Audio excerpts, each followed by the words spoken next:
and Service Tax, GST.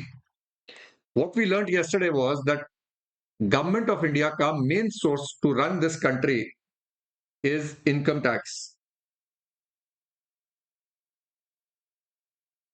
एक second, ये no किस बात का था भाई?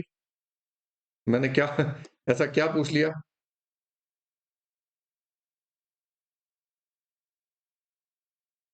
अच्छा, अरे यार टेंशन मत करा करो, मैं आराम से रिकॉर्ड कर रहा हूँ, नीचे देखा नो नो, मैंने कहा पता नहीं क्या हो गया। चलो, so we started with goods and service tax yesterday, and we talked about what are taxes. Taxes are the main source of revenue. आपने देखा इनकम टैक्स और जीएसटी मिला के almost, and indirect tax customs मिला के almost 70% of money to run Bharat comes from taxes. And हमने एक बहुत इंपॉर्टेंट बात सीखी कि chartered accountant is the only professional that legislature has authorized to advise the public about taxation laws, whether it is income tax or it is GST. So do you think this degree can ever die down? Do you think this degree can ever fail? Specifically when this is the only degree. Exactly. तो कुछ लोग जब आपको बोलते हैं कि CA पता नहीं करनी चाहिए नहीं करनी चाहिए, एक बहुत बड़े इन्फ्लुएंसर हैं, वारुकी जी नाम है उनका, उन्होंने पता नहीं क्या क्या बातें बोल दी। नहीं सुननी बेटा, अपनी सुनो, और अपने चार्टर्ड अकाउंटेंट जो टीचर्स हैं या सीनियर्स हैं उनकी सुनो। नाउ वी लर्न लॉ कैसे बनता है, और मैंने सारे बच्चों को बोला कि मेरे कोई भी आपको चीज चाहिए, यू विल विजिट arvindtuliclasses.com, ना इधर पूछोगे ना उधर। Go to the website, go to May 26 September 26, scroll down, सारे लिंक्स आपको वहां मिलेंगे। स्पेसिफिकली आपने वार्म अप बैच करना है May 26 का by the end of this week, अगला हफ्ता जो आ रहा है, तो मंडे ट्यूसडे तक कोशिश कीजिएगा खत्म हो जाए, संडे वाला दिन आपका छुट्टी है तो finish it there. Now we have talked about, जितना मैंने वहां कवर करवाया, मैंने यहां पर नॉर्मल बैच में भी आपको बताया, वहां थोड़ा और डिटेल में बताया हो। हमने कहा कि हमारा main book is constitution. Constitution के चैप्टर्स को क्या बोलते हैं बच्चों? क्या बोलते हैं कॉन्स्टिट्यूशन के चैप्टर्स को? पार्ट्स। और कॉन्स्टिट्यूशन के पैराग्राफ्स को क्या बोलते हैं? आर्टिकल्स। कॉन्स्टिट्यूशन के एंड में जो लिस्टें लगी हैं उनको क्या बोलते हैं? शेड्यूल। एंड शेड्यूल 7 की लिस्ट 1 में सेंट्रल लेजिस्लेचर के पावर्स दिए हैं, और लिस्ट 2 में स्टेट लेजिस्लेचर के दिए हैं, और लिस्ट 3 को हम बोलते हैं कंकरेंट लिस्ट। लॉ बनाने का power comes from the constitution. अगर लिस्ट 1 में कोई ऐसा आइटम नहीं है जिसके ऊपर लेजिस्लेचर सेंट्रल को पावर दिया गया है, then the central legislature can not make a law for that particular part. State legislature अपना लॉ बनाती है, सेंट्रल स्टेट और सेंटर दोनों के लिए बना सकते हैं, पर स्टेट सिर्फ स्टेट के लिए बना सकती है। Then we talked about where do we fit in as chartered accountants. हमारे को आईसीएआई का एक एक्ट है of parliament, there is an ICAI act of parliament, जिसके under the institute of chartered accounts of India was incorporated under in 1949। This is before the constitution was taken. तो आप सोचिए कितना इंपॉर्टेंट इंस्टीट्यूट है, 1949 का बना हुआ। और इस इंस्टीट्यूट को सेंट्रल लेजिस्लेचर ने पावर दिया कि आप ये पूरे financial structure of the company को रेगुलेट करने के लिए बच्चे तैयार करेंगे, प्रोफेशनल्स बनाएंगे, उनको कंपनीज लॉ पढ़ाएंगे, टैक्सेशन लॉज पढ़ाएंगे, इनकम टैक्स पढ़ाएंगे, जीएसटी पढ़ाएंगे, खतरनाक सवाल पूछेंगे, ताकि जब तक वो पास करें वो एक्सपर्ट बन जाए और लोग उनसे एडवाइस लें और देश का भला हो, क्योंकि देश का चलाने का पूरा जिम्मेवारी चार्टर्ड अकाउंटेंट की नॉलेज और चार्टर्ड अकाउंटेंट की रिस्पॉन्सिबिलिटी पे है। और इस बात को मैं चाहूंगा कि सारे बच्चे बहुत सीरियसली लें। आप सिर्फ एक डिग्री नहीं ले रहे, आप एक रिस्पॉन्सिबिलिटी ले रहे हैं, और इस बात को समझ के चलना। तो हम ऊपर ऊपर से नहीं पढ़ेंगे, हम कॉन्सेप्ट के डेप्थ में जाएंगे।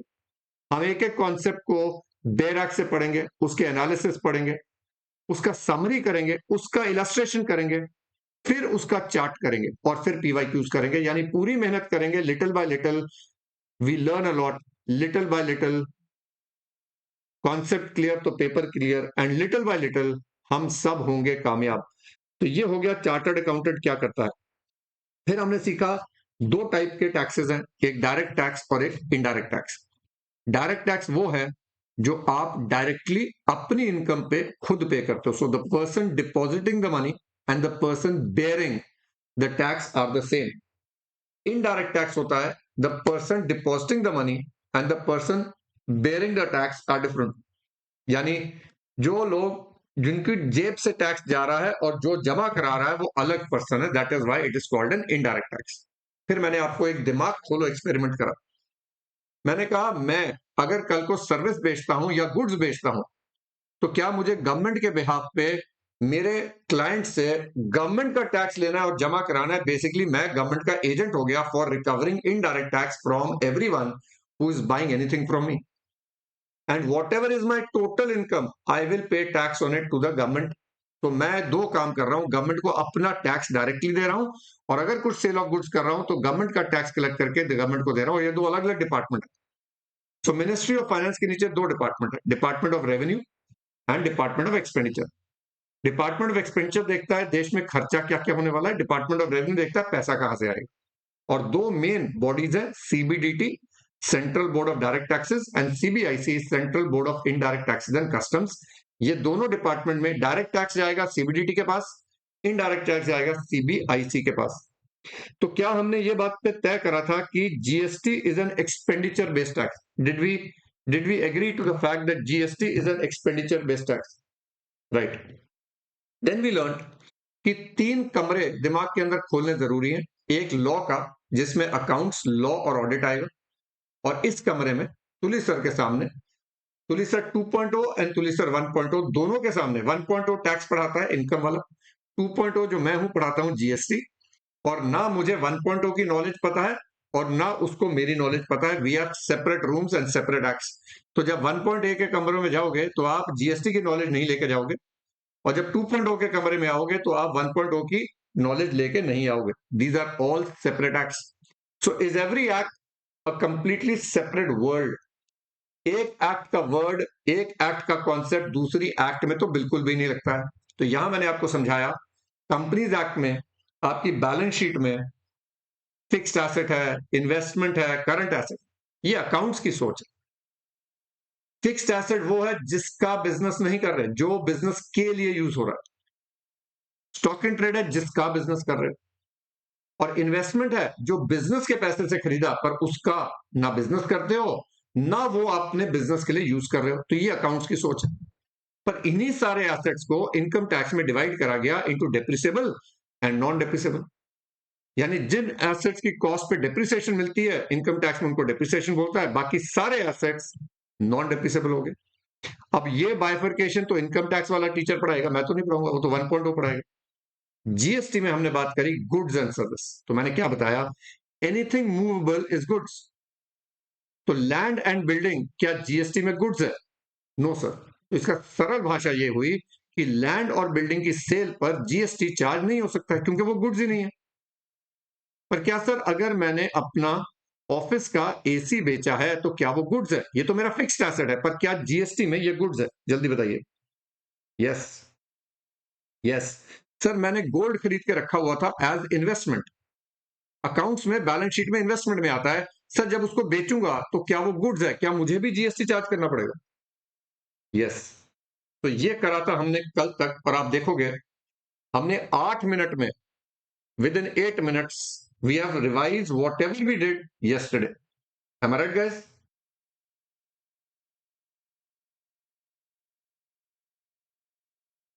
अब कल तक पे अगर आपको कोई भी डाउट है, now I will give you 2 minutes to ask me the doubt.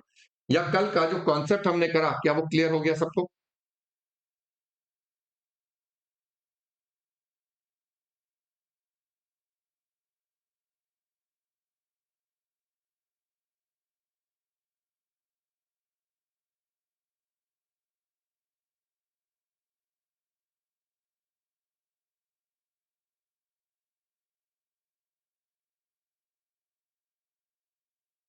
ये देखो मैंने अपलोड कर दिया। चार तो इसी बात पे कंफ्यूज है। चलो मैं उस पॉइंट को क्लियर कर देता हूं। मैंने कल बोला था कि बैलेंस शीट और पीएनएल जो आप बनाते हो क्या वो कंपनीज एक्ट में बनता है? आई टोल्ड यू दैट, है ना? ना एक बच्चा ने मेरे से पूछा कि सर आपने बोला कि कंपनी को प्रॉफिट पर इनकम टैक्स नहीं देना है। हाँ, मैंने ये बोला कंपनी को कंपनीज एक्ट में जो पीएनएल बना उसके प्रॉफिट पर टैक्स नहीं देना है। पर क्या मैंने ये बोला कि कंपनी को टैक्स नहीं देना है? डिड आई से कंपनी को टैक्स नहीं देना है? ऐसा नहीं बोला मैंने। मैंने बोला कंपनी को कंपनीज एक्ट के पीएनएल के प्रॉफिट पर टैक्स नहीं देना है। तो क्या कंपनी को इनकम टैक्स में उसी डेटा से क्या एक अलग तरीके से टोटल इनकम निकालना पड़ेगा, और इनकम टैक्स के रूल्स के हिसाब से टोटल इनकम निकलेगा जिस पर कंपनी टैक्स देगी। तो एक चीज बताइए, क्या आप कंपनी का जब ऑडिट करने जाओगे तो कंपनी की दो बातें करोगे? एक आरओसी की रिटर्न भरते समय नकुल सर कालरा सर को याद करोगे, और एक इनकम टैक्स की रिटर्न भरते समय तुली सर को याद करोगे। बोलो ये बात समझ में आ गई? चलो, I hope everything is clear. Can I move on from here now? क्या अब हमें क्या अब हमें आगे?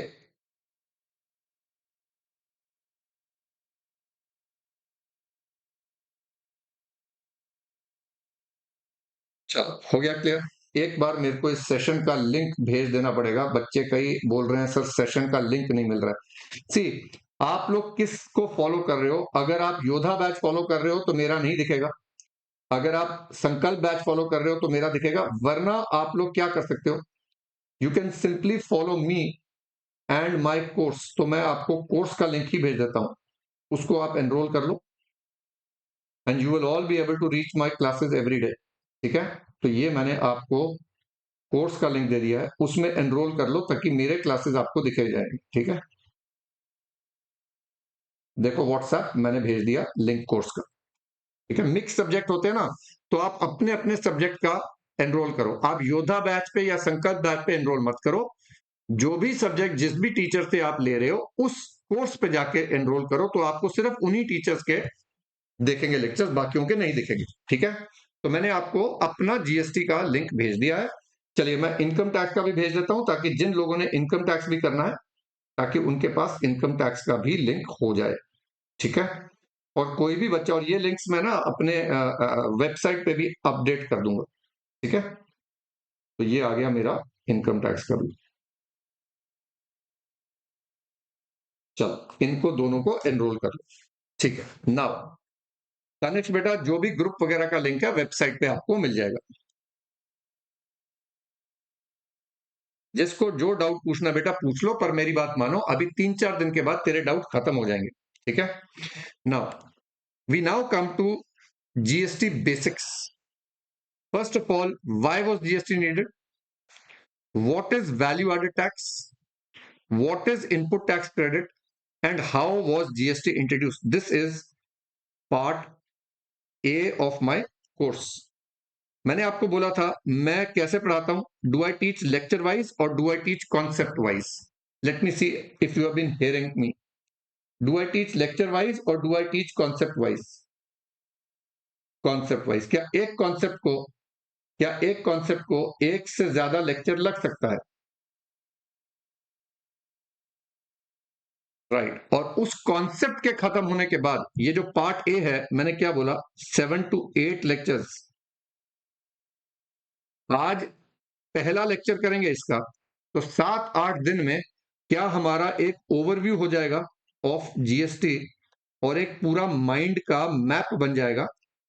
यानी हम पूरा एक बार जीएसटी खत्म करेंगे और फिर उसको शुरू करेंगे। Am I right guys? Now, how many types of taxes are there under GST? Why is there a GST council? What is GSTN? What are ledgers under GST? ये सारा ओवरव्यू में आएगा, जिसको मैंने बोला 7 से 8 लेक्चर लगेंगे। क्या सर इन सब पे सवाल आते हैं? देखो मेरे साथ ना एक चीज नहीं पूछनी है कि सवाल आते हैं या नहीं आते। कई बार कॉन्सेप्ट को समझने के लिए सब कुछ समझना होता है ताकि सवाल तंग ना करें। हर चीज पेपर के एंगल से नहीं बात करते। सेकंड, क्या सर आईसीएआई ने अपने मॉड्यूल में ये दिया हुआ है? हाँ, आईसीएआई जो देगा मॉड्यूल में मैं सिर्फ वही पढ़ाऊंगा। तो आईसीएआई जो चीज कवर कर रहा है मैं सिर्फ वही बातें आपको पढ़ा रहा हूं। बहुत आगे फालतू की डिटेल नहीं दूंगा, हालांकि मेरे को लगता है कि कई चीजें आपको पता होनी जरूरी है। Know earlier taxes and issues. सबसे पहले हमारे देश में जीएसटी कब आया था? 1/7/17 को आया। GST was introduced introduced on 1/7/17। हमारे पास जीएसटी भी एक है आईजीएसटी, एक है सीजीएसटी और एक है एसजीएसटी। अपने को कुछ नहीं पता ये क्या है। इसका फुल फॉर्म है इंटीग्रेटेड जीएसटी। यह है सेंट्रल जीएसटी और यह है स्टेट जीएसटी। अब ये आया और ये क्या कहता है इसको बाद में करेंगे। ये आया क्यों? भाई लॉ को बदलने के लिए इतना क्या जल्दी था और ये आया कैसे? तो आज का लेक्चर क्यों और कैसे पे निर्भर है। जीएसटी आने से पहले हमारे पास एक होता था सेंट्रल एक्साइज ड्यूटी। सब क्या सर हमें इनको नोट करना है? चलो फिर पूछ लेता हूं, do we need to note this down?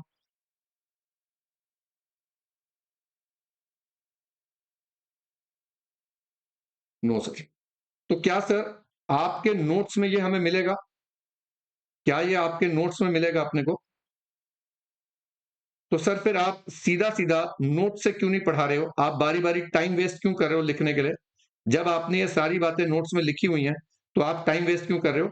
तो मेरे को ऐसा लगता है कि जब मैं नोट्स में लिखी लिखाई चीज पढ़ाता हूं ना तो वो दिमाग में कम बैठती है।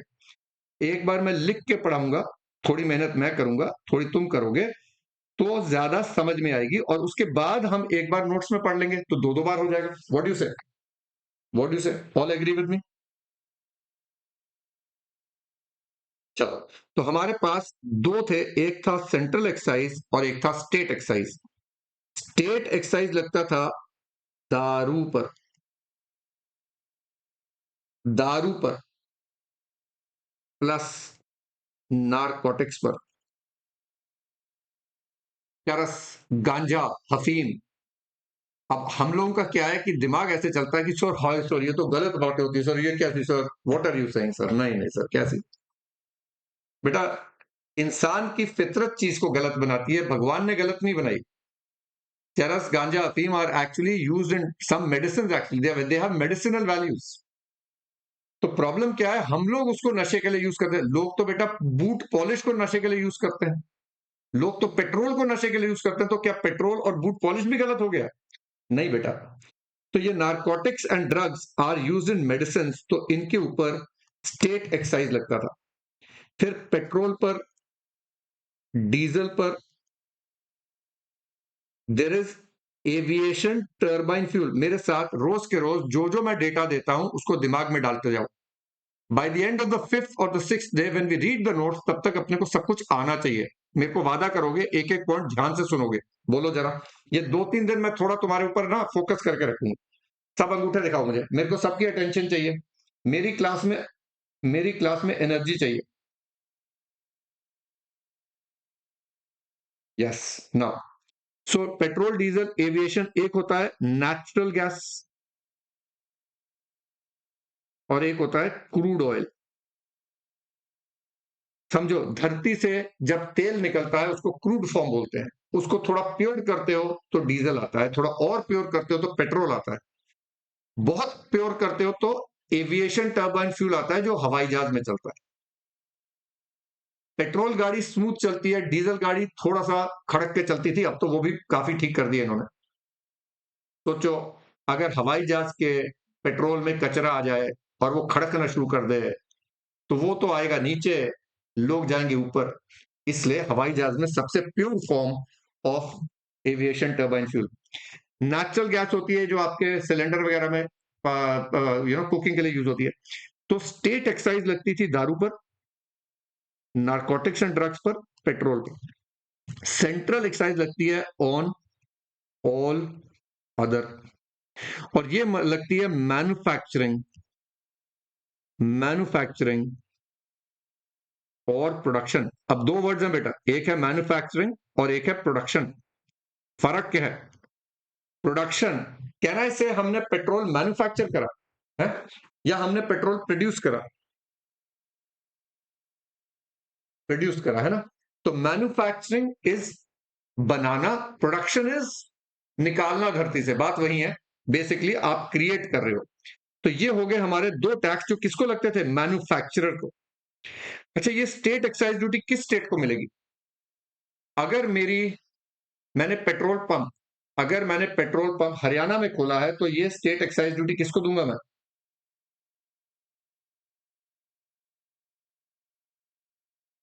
हरियाणा गवर्नमेंट। हरियाणा गवर्नमेंट। लेकिन अगर मैंने हरियाणा में कारपेट मैन्युफैक्चरिंग कंपनी खोल ली तो ये एक्साइज ड्यूटी किसको दूंगा मैं? तो क्या हरियाणा के अंदर हर डिस्ट्रिक्ट में दो दफ्तर होंगे, एक स्टेट एक्साइज का और एक सेंट्रल एक्साइज का? और क्या दो अलग अलग बैंक अकाउंट में पेमेंट होगी, एक सेंटर के अकाउंट में और एक स्टेट के अकाउंट? ठीक। दूसरा हमारा टैक्स हुआ करता था बेटा, सेल ऑफ गुड्स। आप समझो, एक है मैन्युफैक्चरिंग करने का और एक है बेचने का। अब सेल ऑफ गुड्स भी दो थे, एक था सेंट्रल सेल्स टैक्स और एक था स्टेट सेल्स टैक्स, जिसको हम वैट भी बोलते थे। इसका मतलब क्या हुआ सर? अगर आपने इंटर स्टेट बेचा है और अगर आपने इंट्रा स्टेट बेचा है, सर ये बताइए कि अगर मैं चंडीगढ़ में, चलिए चंडीगढ़ छोड़ते हैं, पंजाब में फैक्ट्री लगाए हुआ हूं और मैंने मैन्युफैक्चर करा और फिर बेचा, तो क्या सर मुझे मैन्युफैक्चर के समय एक्साइज ड्यूटी भी लगेगा और सेल के समय मुझे वैट भी लगेगा सर? यस। ठीक है सर। तो ये बताइए सर, ये जो मैंने बेचा, पंजाब से मैंने दिल्ली सामान बेचा है, तो मुझे कौन सा टैक्स लगाना था? पंजाब से दिल्ली बेचा है, कौन सा टैक्स लगाना था? सीएसटी। और ये पैसा मुझे कहां जमा कराना है? पंजाब में सेंट्रल सेल्स टैक्स का एक और दफ्तर होगा, यानी चार दफ्तर हो गए, एक्साइज के दो और सेल्स टैक्स के दो। अगर मैंने पंजाब के अंदर किसी को बेचा तो क्या मैं उस भाई से स्टेट टैक्स लेके पंजाब गवर्नमेंट को दूंगा?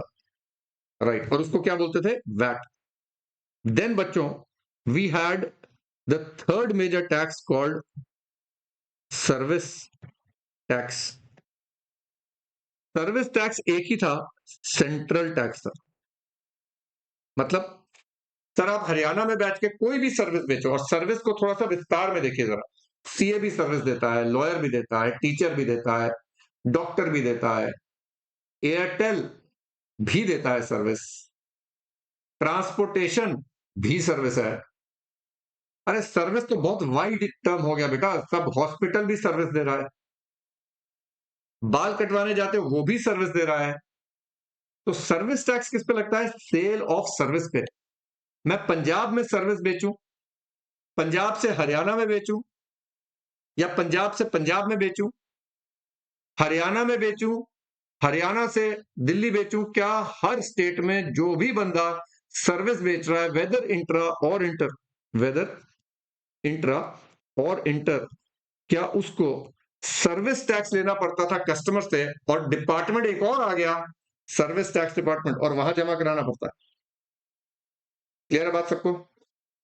Then there were other state and central taxes, जैसे एंटरटेनमेंट टैक्स। पिक्चर देखने जाओ, पिक्चर की टिकट पे लोकल सेल्स टैक्स के साथ साथ एंटरटेनमेंट टैक्स भी लगता था भाई।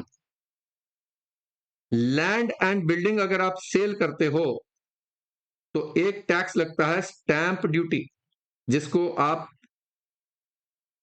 ट्रांसफर फीस है लैंड बेचने के लिए। जब मेरे को लैंड बेचना है तो मेरे नाम से प्रॉपर्टी हटा के बायर के नाम पे चढ़ेगी, एस्टेट ऑफिस तहसीलदार के दफ्तर में जाना पड़ता है, किताब में सेलर का नाम हटा के बायर का नाम ऐड करना पड़ता है, और गवर्नमेंट को एक फीस देनी पड़ती है, ऑलमोस्ट 8 to 10%। उसको बोला जाता है स्टैंप ड्यूटी। तो क्या sale of land and building पे ऑलरेडी एक टैक्स लग रहा है, तो क्या उस पर जीएसटी भी लगाएंगे हम? अरे बताइए, क्या उसको जीएसटी भी लगाएंगे? नहीं लगाएंगे सर, नहीं लगाएंगे। इस वजह से मैंने आपको कल बताया था, गुड्स की डेफिनेशन में लैंड और बिल्डिंग नहीं आते हैं। तो क्या आज हमें पता चल गया कि गुड्स की डेफिनेशन में लैंड और बिल्डिंग क्यों नहीं आते हैं। ठीक, फिर बच्चों आप जब शेयर्स बेचते हो तो एक टैक्स लगता है सिक्योरिटीज ट्रांजैक्शन टैक्स। तो जब हम गुड्स की डेफिनेशन पढ़ेंगे ना, वहां लिखा है goods are everything movable other than shares and securities. समझे मेरी बात, क्या लिखा है गुड्स की डेफिनेशन में? Goods are movable other than shares and securities. तो जल्दी से बताइए, शेयर्स एंड सिक्योरिटीज को क्या जीएसटी लगेगा? नहीं लगेगा सर। क्यों नहीं लगेगा सर? क्योंकि उस पर ऑलरेडी एक टैक्स लग रहा है। समझ गए मेरी बात? अब क्या ये इतनी बड़ी खिचड़ी है जिसमें आप देखो, अगर एक बेचारा भाई क्या करता है, मैन्युफैक्चर कर रहा है, मैन्युफैक्चरिंग ऑफ लैंप्स, और साथ में इंटीरियर डिजाइनिंग भी कर रहा है, ठीक है ना? अब उसने क्या किया, मैन्युफैक्चरिंग, उसकी सेलिंग प्राइस आ रही है लेट से 50 लाख रुपए की। अब इस पे उसको सबसे पहले एक्साइज ड्यूटी देना है। कौन सा? Central excise duty. मैं रेट ऑफ टैक्स 10% ले रहा हूं।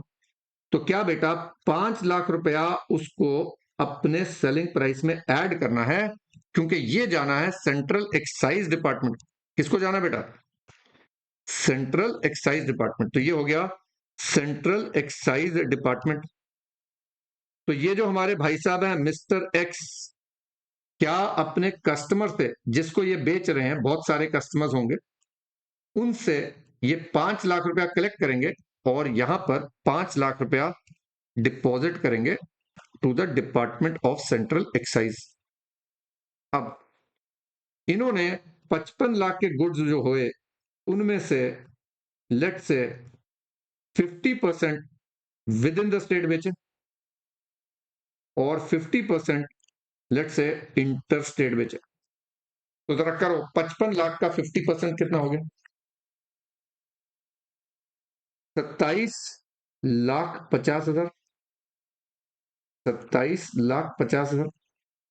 अब जब इन्होंने सेल करे बेटा, सेल करे, तो क्या इसके ऊपर वैट लगेगा और इसके ऊपर सीएसटी लगेगा? रेट में अभी सबके 10% ले रहा हूं, तो ये हो गया 2,75,000 और ये हो गया 2,75,000। यानी इसका जो सामान है कितने का बिक रहा है बेटा?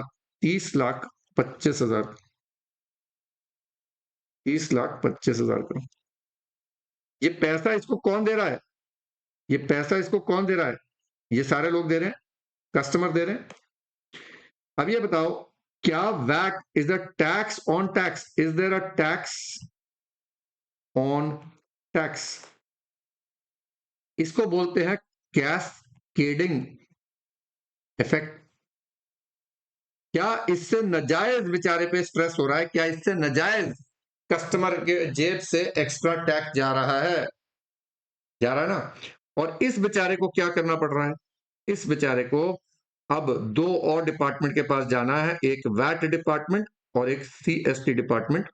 इनको देना है 2,75,000 और इसको भी देना है 2,75,000। क्या ये इस बेचारे को आपने फालतू की स्ट्रेस दी हुई है?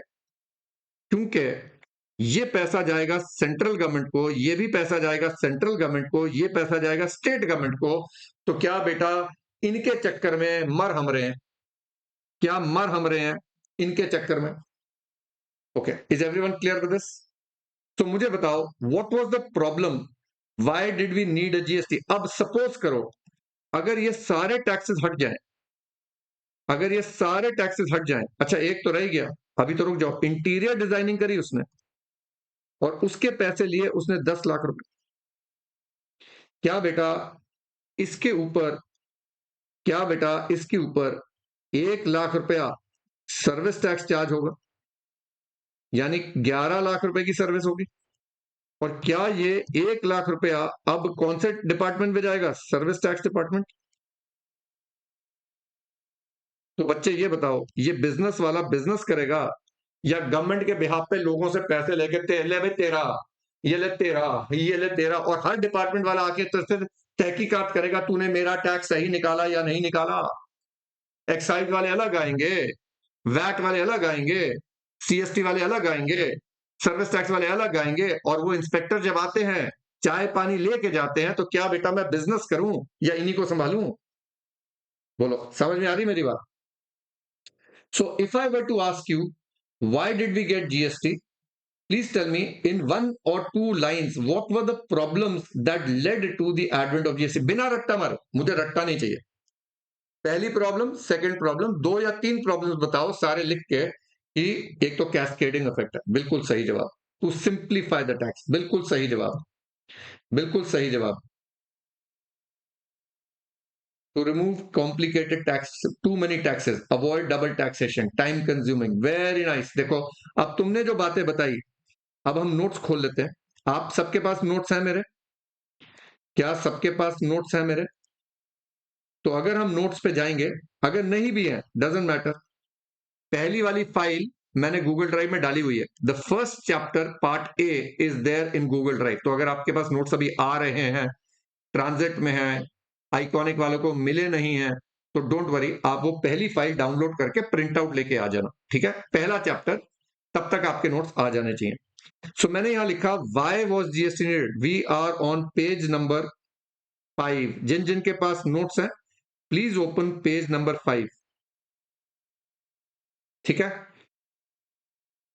तो सबसे पहले मैंने आपको बताया सेंट्रल टैक्सेस क्या थे, स्टेट टैक्सेस क्या थे। देखो यही वाले बताए, central sales tax, central excise duty, service tax, VAT, state excise duty and other local taxes, यही बताया आपको।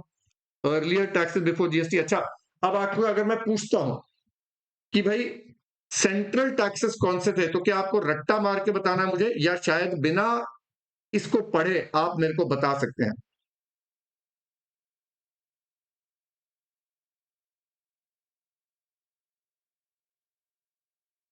तनिष बेटा, कौन से बैक पेज में उल्टा था? है, कौन सा बैक पेज में उल्टा था? तेरे को क्या लग रहा है कौन सा बैक पेज में उल्टा था? आई वॉन्ट टू नो, क्या बोल रहे हो आप? बैक पेज में उल्टा था, क्या उल्टा था?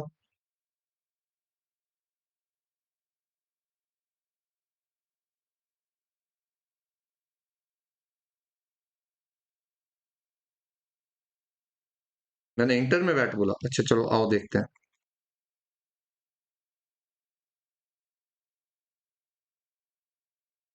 ये क्या लिखा बेटा?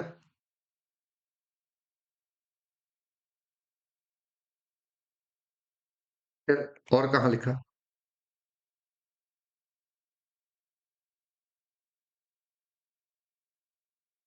यहाँ इंटर है, सीएसटी लगाया, विद इन है, वैट लगाया, क्या गलत करा?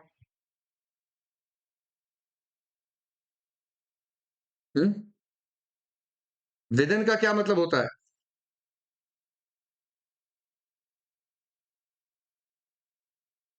तो before you raise a point, first think and सी।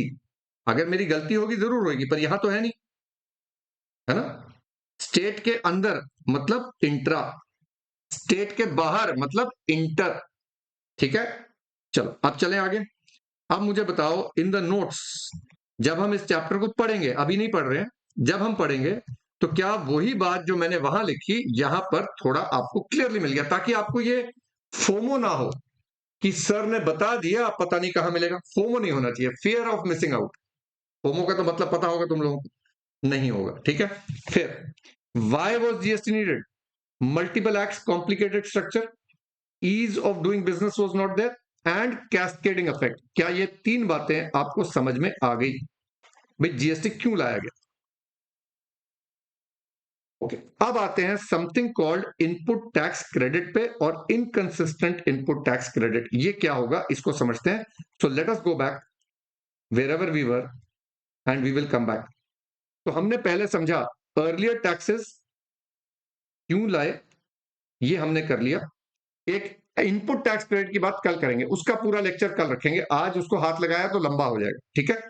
और कैसे लाया गया, चलो अब कैसे पे आते हैं। अभी रेडी? क्यों हो गया सबका? मैं एक एक पॉइंट ध्यान से कर रहा हूं, क्यों हो गया, अब कैसे लाया गया ये चेक करते हैं। अब देखो, 2 मिनट दो मेरे को, let me open.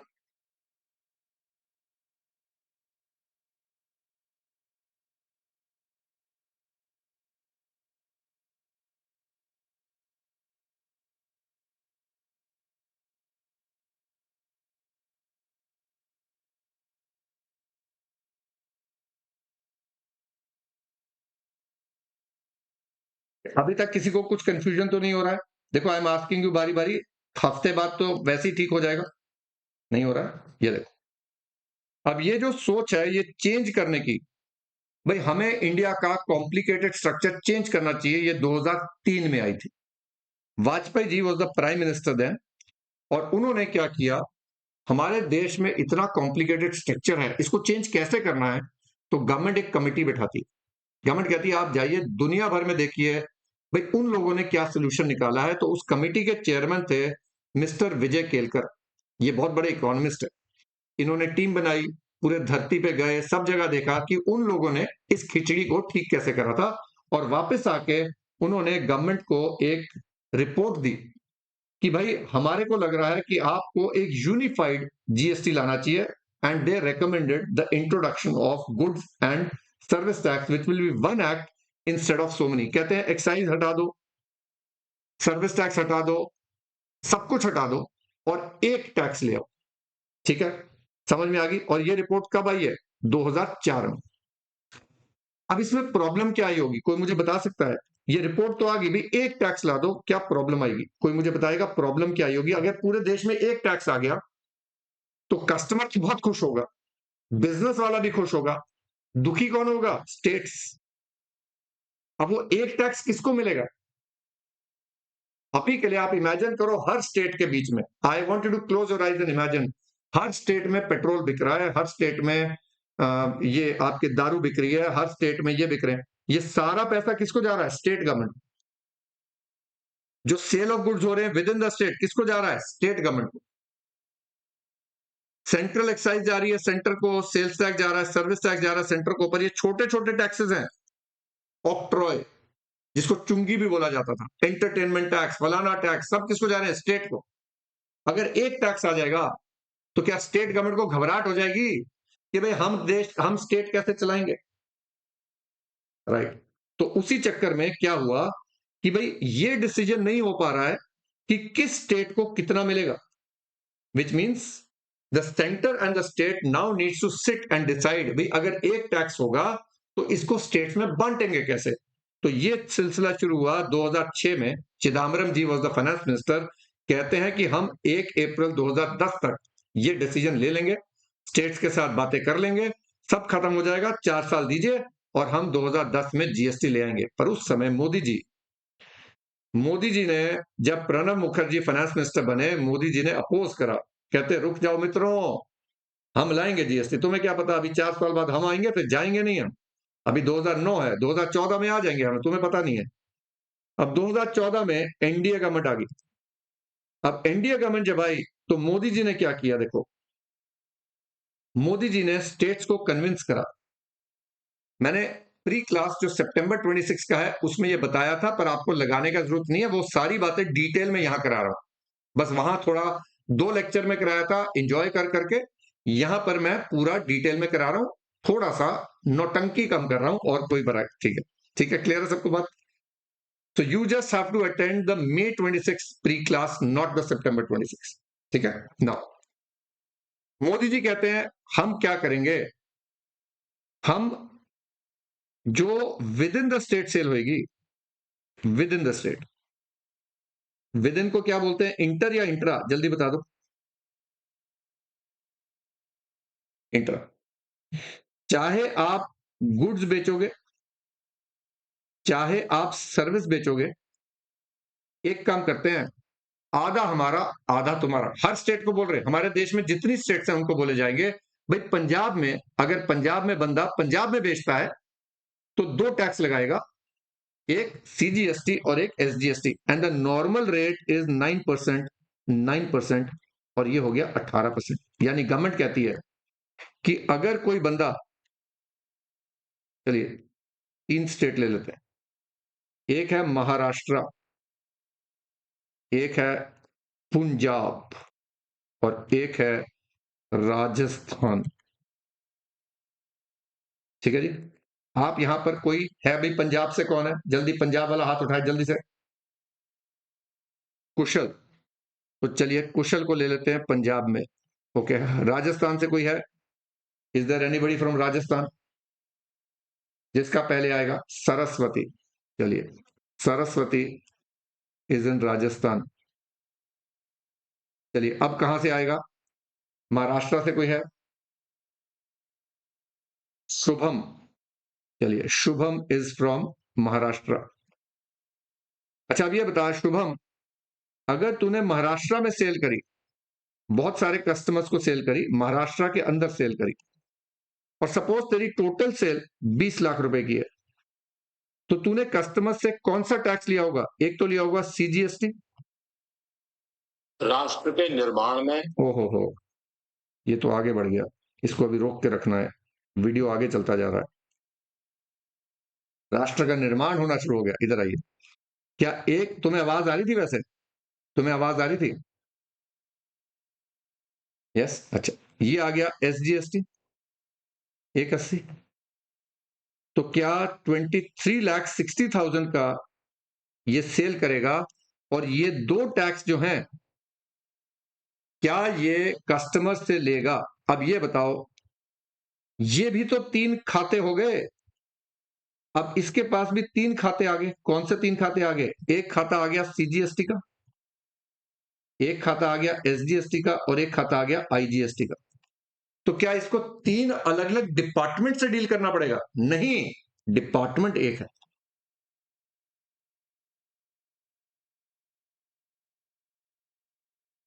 Department is one.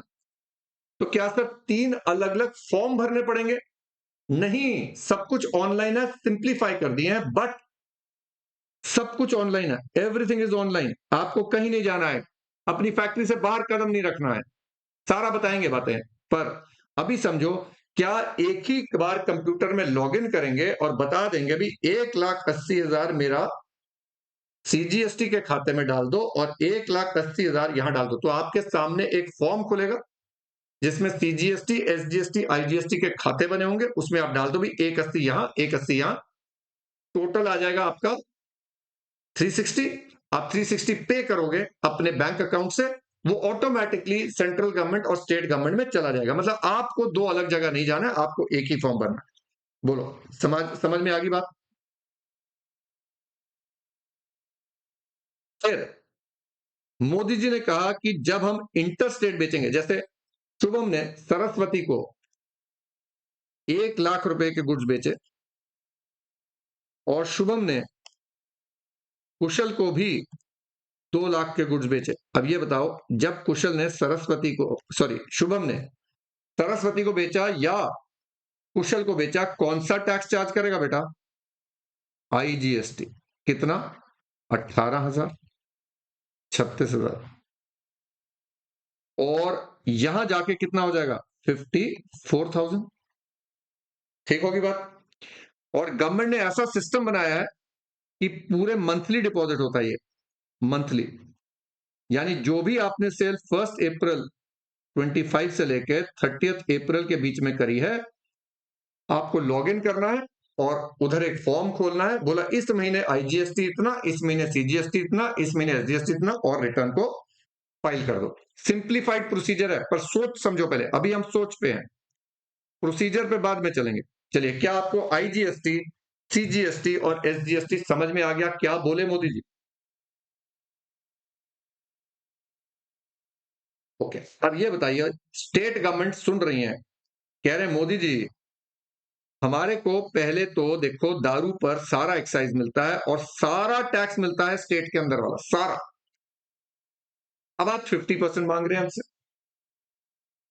तो मोदी जी आप तो बड़े शातिर हैं, आपने पूरा देश चलाना है, पर हमें भी तो स्टेट चलानी है।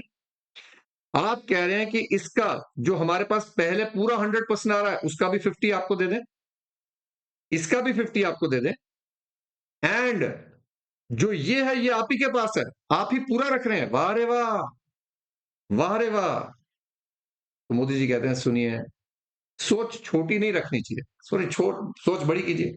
आप अपने एंगल से देख रहे हैं, नजरिए की बात है ना। कहते हैं ये भी तो मेरे पास आपकी स्टेट में कोई भी कुछ भी मैन्युफैक्चर करता है, सारा सेंटर के पास आता था, इसका भी तो 50% दे रहे हैं आपको। ये जो सर्विस टैक्स था, सारा हमारे पास आता था, आपकी स्टेट में जो भी सर्विस देता था, 1 रुपया नहीं दे रहे थे आपको, अब आपको 50% मिल रहा है।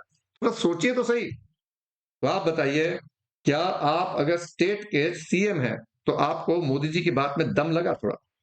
क्या हाँ यार, हाँ यार, ये तो सही है। ठीक है।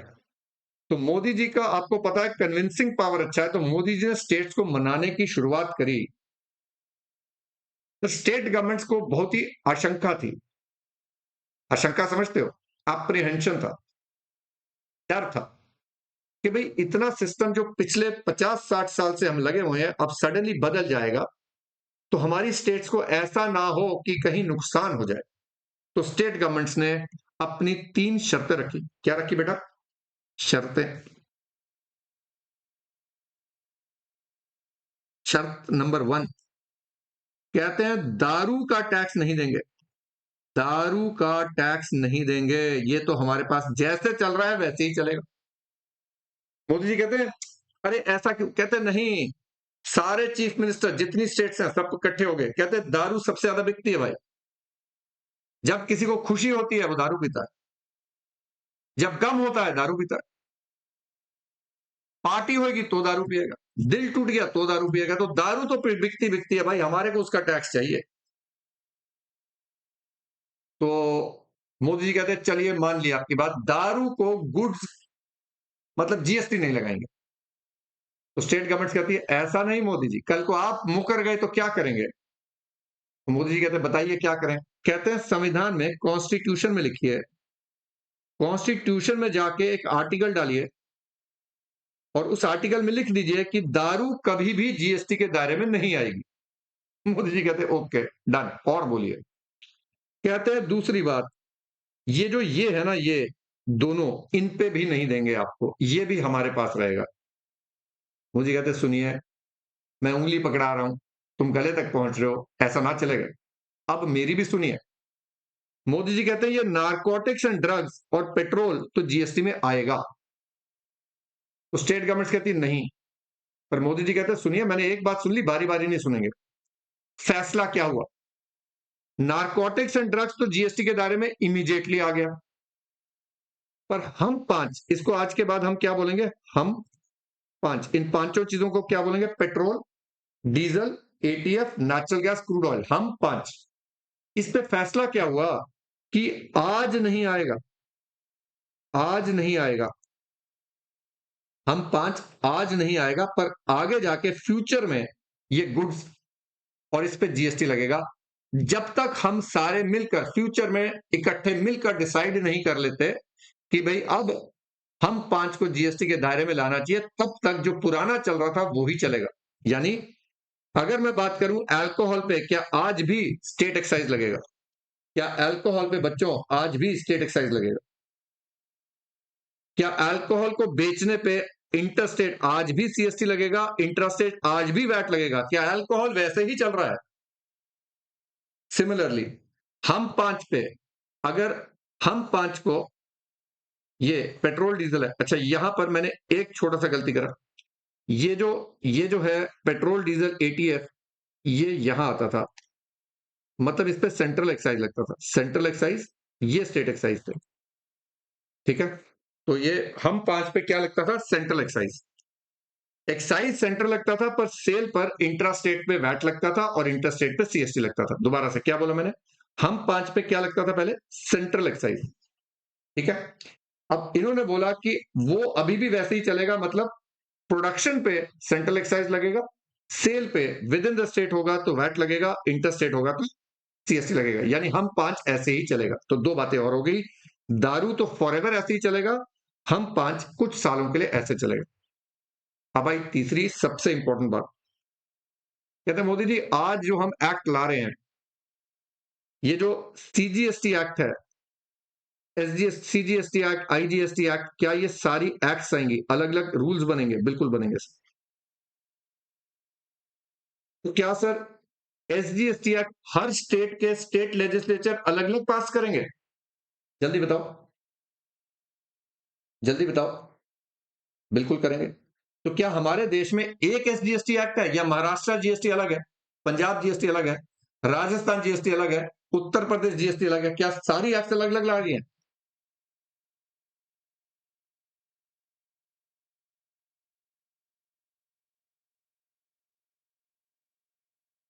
शिवा कहता है सर क्या पुराने टैक्सेस हमें पेपर में आएंगे? चलो पहले तो ये बताओ शिवा बेटा, क्या ये तेरा सवाल मैंने इस टॉपिक को शुरू करने से पहले आंसर कर दिया था? ये देखो हंस रहे हैं बच्चे। नो नहीं बोलना निशान, अभी आया पेपर में। पिछले अटेम्प्ट में 5 नंबर का सवाल आया, what were the causes that led to the advent of GST? तुम्हें क्या लगता है मैं टाइम वेस्ट कर रहा हूं? हाँ, ये फ्री में निकलता है मुंह से। हाँ, अगर मैं कुछ पढ़ा रहा हूं तो क्या उसका रेलेवेंस तो होगा ना, या वैसे ही पढ़ा रहा हूं मैं?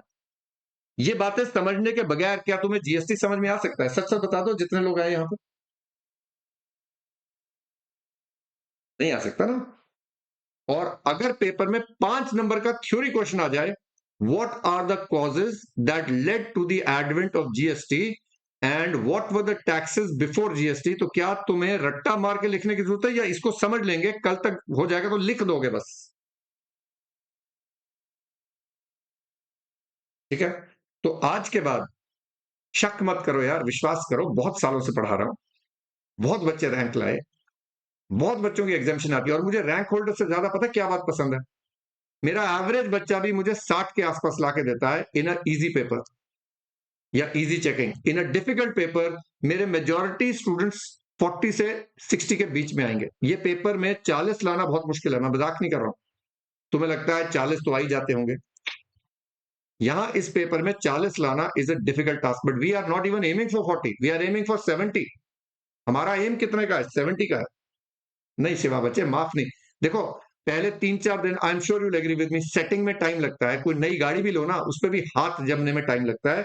तो नए टीचर के पास आयो, थोड़ा मेरे तरीके से घुल मिल जाओगे तो बड़े मजे में पढ़ाई होगी, हंसी खेलते, we become a part of the family. Yes, you agree with me?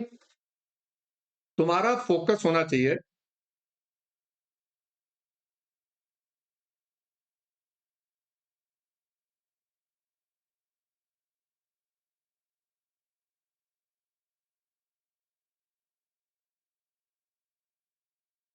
Sorry, हाँ लैग आ गया था। आपका फोकस होना चाहिए on listening to what I am saying rather than whether we should do this not. क्या होता है, मेरे को सोच से प्रॉब्लम हो जाती है। अगर बच्चा उस चीज को जो मैं इतनी मेहनत करके प्यार से समझा रहा हूं उसको एक्सेप्ट ही नहीं कर रहा है, तो क्या मेरी भी एफर्ट वेस्ट होगी और तुम्हारा भी पेपर गायब हो जाएगा? हाँ या ना? यस। क्या मैं ये एक्सपेक्ट कर सकता हूं कि पूरे विश्वास के साथ जो मैं पढ़ा रहा हूं, और ट्रस्ट में तुम्हारा टाइम वेस्ट नहीं करूंगा, तुम्हारे टाइम से ज्यादा मेरा टाइम कीमती है भाई, मैं टाइम वेस्ट नहीं करूंगा। अगर मैं कुछ पढ़ा रहा हूं उसको एब्जॉर्ब करो, ये विश्वास रखोगे तो हम पास हो जाएंगे। ठीक है, चलो आओ इधर। हम क्या बात कर रहे थे? तीसरी बात। अब मोदी जी कहते हैं, अच्छा चलो एक बात थी, क्या हर स्टेट का अलग एक्ट पास होगा? क्या हर स्टेट का अलग एक्ट पास होगा? जल्दी से। यस। तो क्या हमारे देश में एक एसजीएसटी एक्ट है, या हर स्टेट का अलग है? अलग है। तो भाई फिर तो खिचड़ी डबल हो जाएगी। अरे सोचो, अगर हर स्टेट अपना एसजीएसटी एक्ट अलग अलग पास कर दे तो हो लिया काम भाई। तो मोदी जी ने बोला ऐसा नहीं होगा। मोदी जी ने बोला एक्ट तो एक लिखेंगे, बाकी कट कॉपी पेस्ट है, सेम रहेगा हर स्टेट में। SGST act will be same wording as per the CGST act. IGST act भी सेम होगा, सिर्फ इंटर स्टेट के लिए थोड़े से अलग प्रोविजन ऐड होंगे, इंटर स्टेट के लिए थोड़े अलग होंगे, बाकी सब से बेसिकली एक जीएसटी एक्ट है। पर क्योंकि लीगल फ्रेमवर्क ऐसा है कि स्टेट में लगाने के लिए स्टेट का एक्ट होना चाहिए, इसलिए हम एक्ट पास कर रहे हैं, पर वो अलग नहीं है। सीजीएसटी एक्ट ही होगा जो सारी जगह चलेगा। बोलो क्लियर होगी बात? बोलो क्लियर होगी बात? तो क्या स्टेट गवर्नमेंट, स्टेट में महाराष्ट्र में अलग लॉ, पंजाब में अलग लॉ, कर्नाटका में अलग लॉ होगा? नहीं सर, नहीं सर। लॉ सेम होगा पर एक्ट अलग होगा। मतलब टेक्निकली एक्ट, किताब अलग छपेगी, कर्नाटका जीएसटी अलग होगी, महाराष्ट्र जीएसटी अलग होगी, पर उसके अंदर जो मटेरियल होगा वो सेम होगा जो सीजीएसटी का है। क्लियर है सबको बात? अब मोदी जी और स्टेट्स ने कहा कि फ्यूचर में जब चेंजेस आएंगे जीएसटी के, वो कैसे करेंगे। आज तो हम लोग मिल बांट के कर रहे हैं, फ्यूचर में क्या होगा। तो एक सोच निकली, एक बनाएंगे जीएसटी काउंसिल। क्या बनाएंगे बेटा? GST council. इसमें सेंटर प्लस स्टेट के रिप्रेजेंटेटिव होंगे।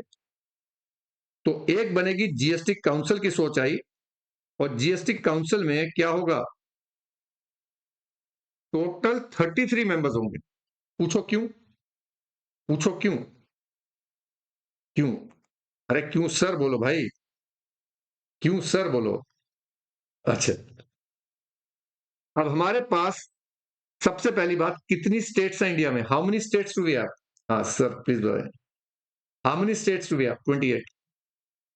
And we have a concept of union territory. Union territory को गवर्न कौन करता है बेटा?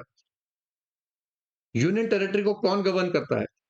साहिल बेटा, 29 थी पहले, अब नहीं है, सेंटर करती है। क्या यूनियन टेरिटरी में गवर्नर साहब होते हैं?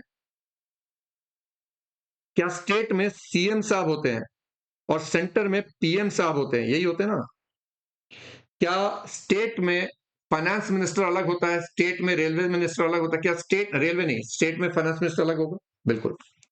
अब ये समझ के चलो, हमारे देश में अब एक कॉन्सेप्ट है यूनियन टेरिटरीज का, और हमारे पास आज की डेट में 5 यूनियन टेरिटरीज हैं, जिनमें सबसे सुंदर ऑब्वियसली चंडीगढ़ है, एक लद्दाख भी है, लक्षद्वीप भी है, अंडमान एंड निकोबार आइलैंड्स है, और एक दादरा नगर हवेली, दमन एंड दियो एक बन गई है। So these are 5 union territories, plus we have 3 union territories which have own legislature, यानी इनका सीएम होगा with limited powers,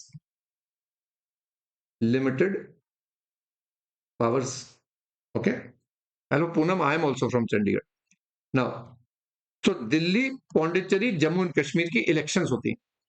दिल्ली में चीफ मिनिस्टर है, पौंडीचेरी में चीफ मिनिस्टर है, जम्मू एंड कश्मीर में चीफ मिनिस्टर है, पर चंडीगढ़ में कोई चीफ मिनिस्टर नहीं, चंडीगढ़ में गवर्नर साहब।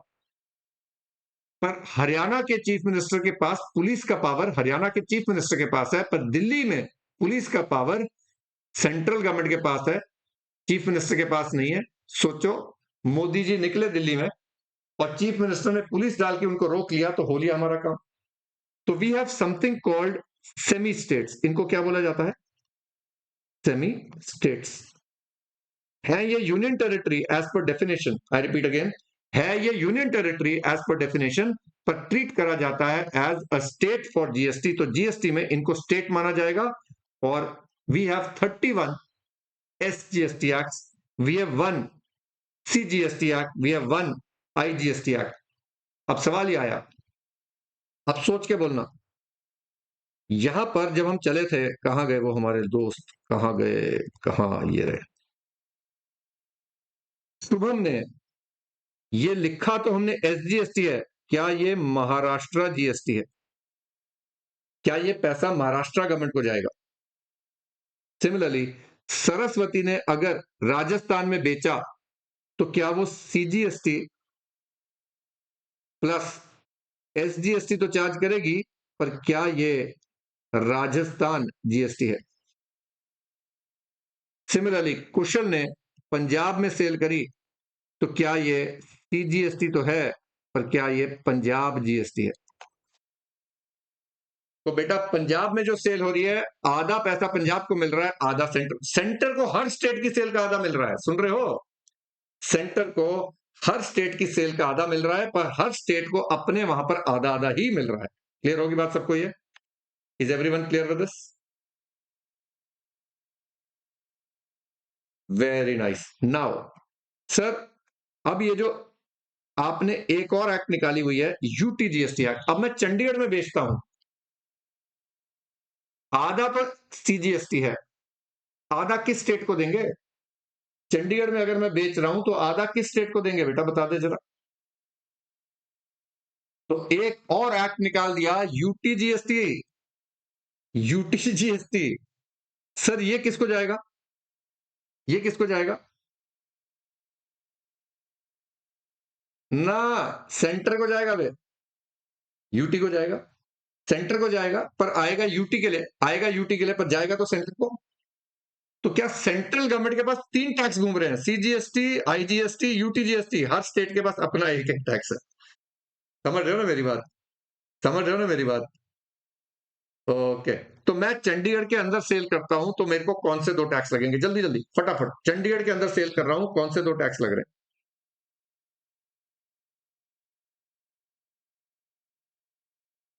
राइट। मैं दिल्ली के अंदर सेल कर रहा हूं तो कौन से 2 टैक्स लग रहे हैं? मैं दिल्ली के अंदर सेल कर रहा हूं तो कौन से 2 टैक्स लग रहे हैं?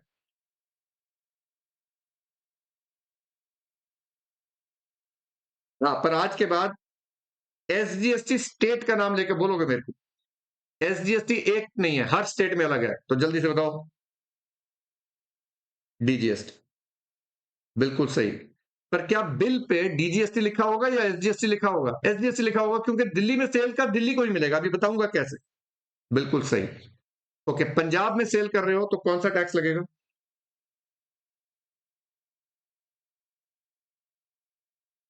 Very good, excellent, very nicely done.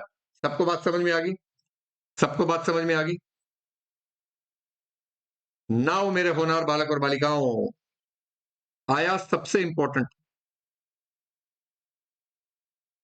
State governments ने कहा कि फ्यूचर में लॉस हो गया तो क्या होगा?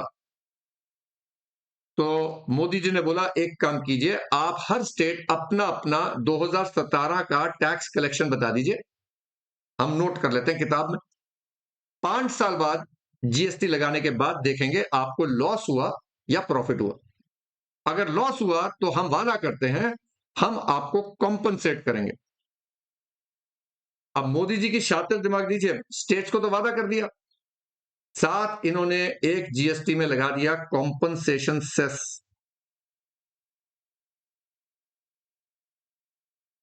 कॉम्पनसेशन सेस, और बोला जाता है sin goods, luxury cars, luxury cars पे हो गया, ऐसे बड़े बड़ी गाड़ियों पे हो गया।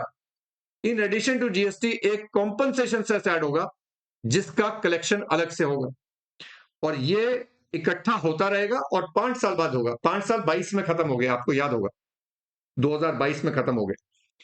पर अभी तक इस कॉम्पनसेशन सेस को डिवाइड नहीं करा गया है, अभी तक स्टेट्स का डेटा ही नहीं मिला है कि किसको लॉस हुआ किसको प्रॉफिट हुआ। और वैसे भी हर स्टेट में आज की डेट में बीजेपी गवर्नमेंट ही है तो स्टेट्स लड़ेंगी नहीं, क्योंकि most of the states 90% of the states are the BJP government, इसलिए कोई प्रॉब्लम नहीं चल रही है। तो अभी तक ये कॉम्पनसेशन सेस डिवाइड नहीं हुआ। बोलो समझ में आ गई बात? समझ में आ गई बात? तो क्या हमारे पास एक और एक्ट आ गया है which is GST compensation to state act. तो जल्दी से बताओ कितने कितने जीएसटी एक्ट हैं इस देश में? तुम खिचड़ी देखो, सिंप्लीफाई हो रहा है ये। कितने जीएसटी एक्ट? ना ना, 4 नहीं है कृष्णा बेटा, 31 plus 1, 32, 33, 34, 35, so there are 35 acts in India. But क्या इन सब एक्ट्स में एक ही बात लिखी है? हमने ये वाला एक्ट पढ़ना है, बेसिकली हमने कौन सा एक्ट पढ़ना है? CGST act. क्या सारे एसजीएसटी एक्ट सेम होंगे? Yes sir. क्या यूटीजीएसटी एक्ट भी सेम होगा? Yes sir. सिर्फ इसमें और इसमें हल्का सा फर्क होगा, पर आपके इंटर के सिलेबस में यही है बस। इंटर में आपका सीजीएसटी एक्ट है और आईजीएसटी के सिर्फ 2 सेक्शन है। तो हमारे सिलेबस में हम क्या पढ़ने जा रहे हैं, आज ये बात क्लियर हुई है हमारे सिलेबस में क्या पढ़ने जा रहे हैं हम लोग? सर, ये क्या बातें आपने नोट्स में लिखी हैं? देखो मैं तुम्हें क्या करता हूं, नोट्स में दिखाता जाता हूं, ये देखो यहां जाके ये सारे चार्ट्स मिल रहे हैं आपको, ये सारा कुछ मिल रहा है, पर नोट्स मैं 3 दिन बाद पढ़ाऊंगा, आज नहीं, ताकि एक बार रिवाइज भी हो जाएगा। ये बात I think everybody has understood that, right? है ना? हाँ, तो आप लोग 2 दिन तक नोट्स की तैयारी कर लो, उसके बाद हम ये सारी बातें, तो क्या ये सर ये सारी बातें रिपीट होंगी? अरे बता दो, क्या ये सारी बातें रिपीट होंगी? तो तुम तो बोर हो जाओगे बारी बारी सुन के। हाँ, तो क्या तुम बोर हो जाओगे सारी बातें बारी बारी सुन के? नहीं होगे। तो क्या बारी बारी रेपिटेशन से मेमोरी में बैठ जाता है, परफेक्ट हो जाता है? तो does repetition lead to boredom और does repetition lead to perfection? Excellent, तो मेरे साथ हो तुम लोग, वेरी नाइस। तो क्या बेटा 4 वादे हुए, दारू का टैक्स स्टेट के पास रहेगा, हम 5 आज नहीं आएगा, फ्यूचर में आएगा, जीएसटी काउंसिल बनेगी जिसमें मिलकर डिसीजन लेंगे स्टेट और सेंटर के, और एक कॉम्पनसेशन सेस होगा। और अब क्या हमें ये सारी बातों का डिसीजन तो हो गया, अब लीगली अगर मेरे को इसको इंप्लीमेंट करना है तो क्या मुझे अब कॉन्स्टिट्यूशन बदलना पड़ेगा? बताइए, क्या अब हमें कॉन्स्टिट्यूशन बदलना पड़ेगा? बिल्कुल, क्योंकि संविधान लिखने वालों ने ये इमेजिन ही नहीं करा था कि एक ट्रांजैक्शन पे आधा स्टेट लेगी, आधा सेंटर लेगी, which means the power to levy CGST and SGST on one transaction has to be added to the constitution. IGST power has to be added to the constitution. GST council बनाने का power has to be added to the constitution. हम 5 में से, sorry, alcohol को कभी भी GST में नहीं लाएंगे, has to be added to the constitution. और बेटा कॉन्स्टिट्यूशन ऐसे अमेंड नहीं होता। कॉन्स्टिट्यूशन अमेंड करने के लिए पहले एक कॉन्स्टिट्यूशनल अमेंडमेंट बिल पार्लियामेंट में जाता है, जिसको लोकसभा पास करेगी, राज्यसभा पास करेगी, फिर स्टेट्स में जाएगा और 50% ऑफ द स्टेट्स पास करेंगी, फिर प्रेसिडेंट साहब साइन करेंगे, फिर कॉन्स्टिट्यूशन अमेंड होगी। उसके बाद CGST act, IGST act, UTGST act central legislature pass करेगा और हर स्टेट में जाके एसजीएसटी एक्ट पास करेगा। तो मुझे बताओ बेटा, क्या ये बहुत सिंपल कार्य है? हाँ, या लफड़ा होने वाला? अभी लफड़ा होने वाला है। तो अब हुआ क्या, देखो, कहानी देख रहे हैं। मोदी जी ने स्टेट्स को तो मना लिया, मान गए, पर स्टेट्स को मनाने में टाइम लगा। क्योंकि होता क्या है, उस जमाने में 2014 में, इफ यू गो बैक, लफड़ा मतलब प्रॉब्लम, लफड़ा मतलब प्रॉब्लम। अब क्या होगा, उस जमाने में अमेंडमेंट बिल लोकसभा में डाल दिया गया, पर उस जमाने में स्टेट्स में कांग्रेस गवर्नमेंट थी। लोकसभा ने तो पास कर दिया क्योंकि बीजेपी की मेजोरिटी थी, पर राज्यसभा में कांग्रेस के प्रतिनिधि थे, रिप्रेजेंटेटिव्स थे, तो वो नहीं माने कि भाई हम कॉन्स्टिट्यूशन अमेंड करेंगे। उस जमाने में कभी वापस जाओ तो वहां पर आपको याद होगा, मोदी जी ने राहुल जी से, सोनिया जी से चाय पे चर्चा की बात करी कि प्लीज मान जाइए, देश को जरूरत है। पर धीरे धीरे क्या हुआ, 2015 तक पहुंचते पहुंचते स्टेट इलेक्शंस हुई और बीजेपी स्टेट्स जीतना शुरू कर गई। अब कांग्रेस को भी समझ में आ गई कि भाई ये तो पास हो ही जाएगा, वो भी मान गए। 50% स्टेट्स ने भी पास कर दिया, और उसके बाद जाके हमारा जीएसटी इंप्लीमेंट हो गया, प्रेसिडेंट साहब ने साइन कर दिया 2016 में। ओके, प्लीज टेल मी, क्या यहां तक सबको क्लियर है? अच्छा, अभी क्या पास हुआ है? अभी क्या पास हुआ है? अभी सीजीएसटी एक्ट पास हुआ है या अमेंडमेंट पास हुई है? कॉन्स्टिट्यूशनल अमेंडमेंट बिल पास होके क्या वो एक्ट बन जाएगा? क्या अब वो एक्ट बन जाएगा? तो we get the 101st amendment act. अब इसके बाद पार्लियामेंट में क्या क्या पास होगा? अब सीजीएसटी एक्ट पास होगा, सीजीएसटी, आईजीएसटी, यूटीजीएसटी, ठीक है। अब ये सारा कुछ करने के बाद हमारे पास 1 जून से आ गया, पर जेएनके ने पास नहीं करा। Remember at that time there was article 370। जो भी अमेंडमेंट, जो भी एक्ट दिल्ली में पास होता था, जेएनके के पास पावर था कि वो उसको वीटो कर सके या एक्सेप्ट कर सके। जेएनके की council, because of article 370, had the veto power. तो जेएनके ने एक्चुअली 1 जुलाई को नहीं पास करा, पर 8 जुलाई को जेएनके ने भी पास कर दिया। उस समय आर्टिकल 370 था, आज नहीं है, आज नहीं है। तो क्या बेटा ये जीएसटी पूरे इंडिया में जेएनके में भी लागू है? जल्दी से बता दो, is it applicable in the entire country today? Yes. Okay, अब मैं आपको सुनाऊंगा मोदी जी की उस जमाने की स्पीच, सुनोगे?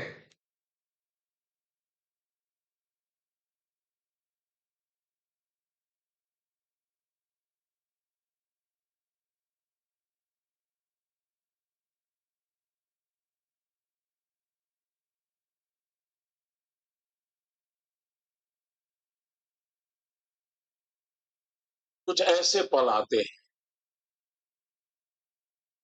जिस पल पर हम किसी नए मोड़ पर जाते हैं, नए मुकाम की ओर पहुंचने का प्रयास करते हैं।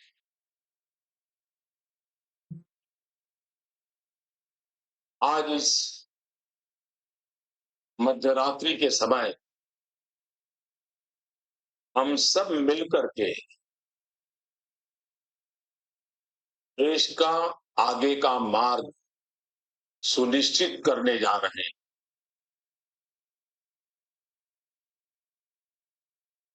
2 मिनट की है, आराम से सुनो। 14 अगस्त 1947 रात को 12 बजे देश की स्वतंत्रता की उस पवित्र महान घटना, ये स्थान उनका साक्ष्य है। जीएसटी ये टीम इंडिया का क्या परिणाम हो सकता है, ये टीम इंडिया के कर्तृत्व शक्ति का, सामर्थ्य का परिचायक है। ये जीएसटी काउंसिल केंद्र और राज्य ने मिलकर के उन व्यवस्थाओं को विकसित किया जिसमें गरीबों के लिए जो पहले उपलब्ध सेवाएं थी, उन सारी सेवाओं को बरकरार रखा है। दल कोई भी हो, सरकार कहीं की भी हो, गरीबों के प्रति संवेदनशीलता इस जीएसटी के साथ जुड़े हुए सब लोगों ने समान रूप से उसकी चिंता की। अल्बर्ट आइंस्टाइन प्रखर वैज्ञानिक, उन्होंने एक बार बड़ी मजेदार बात कही थी। उन्होंने कहा था, दुनिया में अगर कोई चीज समझना सबसे ज्यादा मुश्किल है तो वो है इनकम टैक्स। वो है, ये अल्बर्ट आइंस्टाइन ने कहा। मैं सोच रहा था अगर वो यहां होते तो पता नहीं ये सारे टैक्स देख करके क्या कहते। 29 राज्य, 7 केंद्र शासित प्रदेश, केंद्र के 7 टैक्स, राज्यों के 8 टैक्स और हर चीजों के अलग अलग टैक्स का हिसाब लगाएं, 500 प्रकार के टैक्स कहीं न कहीं अपना रोल प्ले कर रहे हैं। आज उन सब से मुक्ति पाकर के अब गंगानगर से लेकर के ईटानगर तक, लेह से लेकर के लक्षद्वीप तक, वन नेशन वन टैक्स, ये सपना हमारा साकार होके रहेगा। right? So my dear children, have we now understood why and how? क्या कल से अब हम करेंगे क्या? तो क्या आज का लेक्चर तुम्हारी समझ में आ गया? I hope you all enjoyed the lecture. हाँ, मस्त। चलो, सी यू गाइस, बाय बाय।